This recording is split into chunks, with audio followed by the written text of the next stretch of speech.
છોટાઉદેપુરના નસવાડીમાં ગણપતિ મહોત્સવને લઈને માટીના કલાકોમાં ઉત્સાહ જોવા મળી રહ્યો છે। ક્વાર્ટર રોડ પર સૌરાષ્ટ્રથી આવેલા કારીગરો પરિવાર સાથે રાત દિવસ મહેનત કરીને ગણપતિ બાપાની અવનવી ડિઝાઇનની મૂર્તિઓ તૈયાર કરી રહ્યા છે।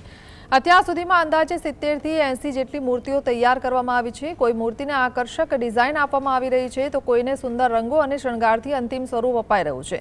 જો કે દર વર્ષે કેટલીક મૂર્તિઓ વેચાયા વગર રહી જતા કારીગરોને આર્થિક નુકસાન પણ થાય છે।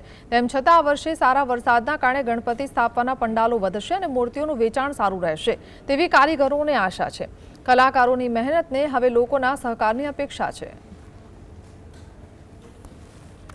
પણ અમુક માણસ બરોડા લેવા વયા જાય। અમે આટલી મહેનત કરીએ પણ કોઈ અમુક માણસ ગામડાવાળાથી લેવા માટે આવ્યા બરોડા વયા જાય છે સાહેબ।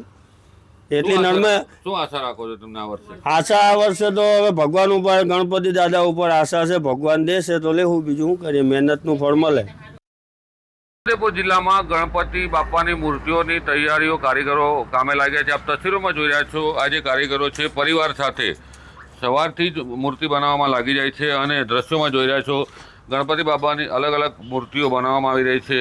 આ કારીગરો સવારથી સખત મહેનત કરી રહ્યા છે।